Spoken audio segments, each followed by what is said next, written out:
Breakfast show with Des and Jenny, with the winner of Britain's Got Talent, it's Jai McDowall.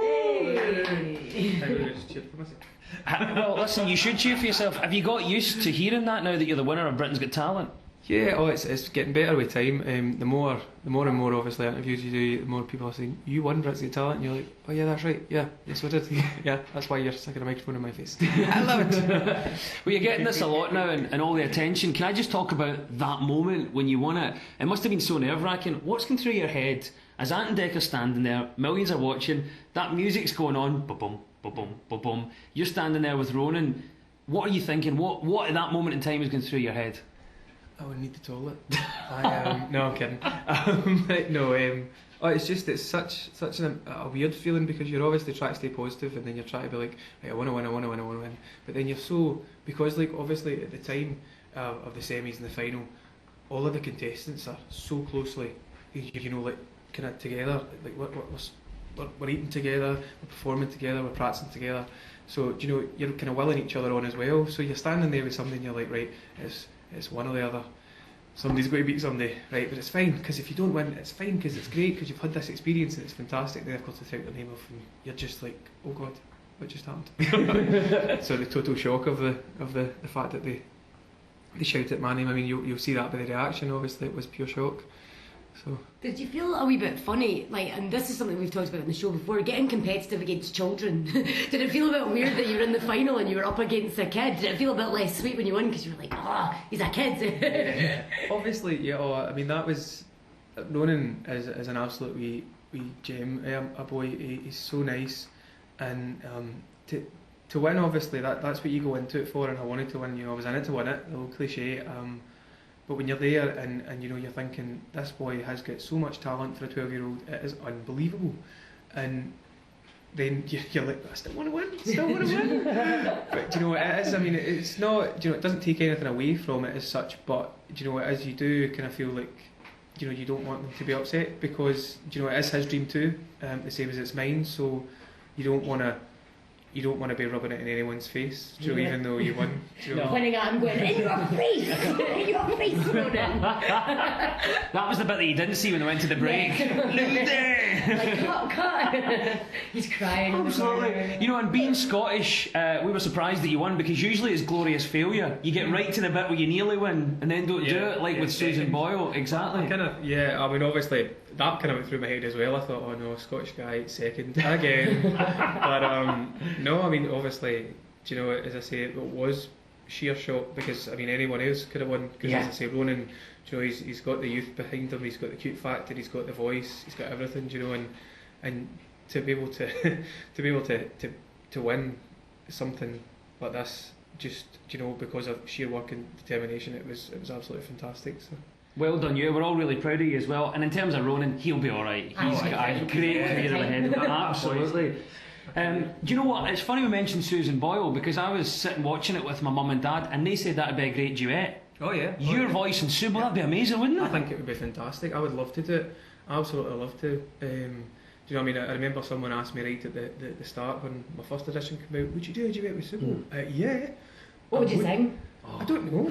Any ideas? Islands in the Stream, maybe? There's actually, do you know what there is? There's a good song. Now, it is a kind of love song. It's called the Mountain Duet from Chess, funnily enough, from the show that my first edition came from. But it's called You and I. It's a good song. But I don't know if it would look good, you know, smooching on camera. Would you go in for the kiss, the full tongues and all that? No. I think I'm too young. Too professional. That's what you are. I think that'd really work though. No, but I mean, two great Scottish voices. And I think it would be an absolute fantastic thing to do, and I would never ever say no to it. Definitely wouldn't. I'd love to do it. She's unbelievably talented as well, as are you. Listen. Yes, Subo, if you're listening, Jai's here, he's waiting for you. In no tongues, but he will give you a smooch. Is that alright? It's a wee kiss on the cheek. Yeah, now she's not going to come anywhere near me. Yeah. Sorry, I've ruined your chances. So in terms of you, what happens next? You've obviously won Britain's Got Talent. What do you do from here? What we do, or what I'm going to do, is I go back down to London tomorrow to start rehearsing for the tour. The tour starts on Saturday night. We're in Newcastle Saturday, and then we're back up to Scotland. Woohoo! We're back home again, so I'm really excited about that, because we're in Edinburgh on Sunday, Aberdeen on Monday, and Glasgow, whoa, and Tuesday.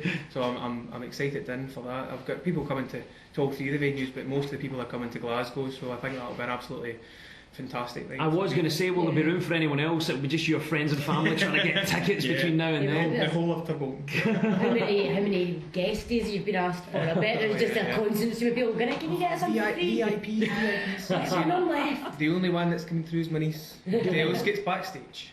After the audition in Liverpool, Jai, so have you not performed in Scotland yet as part of Britain's Got Talent? No. So this will be your first time when you do the tour? Well, even more special, I guess. It'll be absolutely fantastic. Try and hire a kilt. Oh, you should wear the kilt, come on. Yeah, I think absolutely. I like my leather jacket too. Can you leather You jacket can do with both. a kilt? I think you can. Can you leather jacket with a kilt? Ewan McGregor does both. Yeah. Well, there we go. That's it. Could be the next Ewan McGregor. And when you hit the high note, maybe the kilt will start to ride up. Maybe that's not a good idea. I don't even know what that means. I don't know. You don't want any high winds going on. I don't. We should move on. I was meaning you're sporring, completely innocent. Yeah. Jai's gone, that's it. He can't make the tour. He's collapsing in the background here. You know, because my family and myself, we all voted for you, as I'm sure a lot of people did. Did your family back you in numbers? I mean, because I would think that all of your mates would be just constantly phoning. In fact, me and Jenny were talking about this. Did they have a tactic of just redial? Yeah, I had a lot of people that done BGT like final nights and stuff. One in the pub and one with the two musical societies that I used to be in. They had a big night as well, and I think it was pretty much just redial jobs. My friend who was actually at the show on the night. He was at the final. He ran up. He got a text message to say, "Your phone has now been cut off because you are £78 over your bill."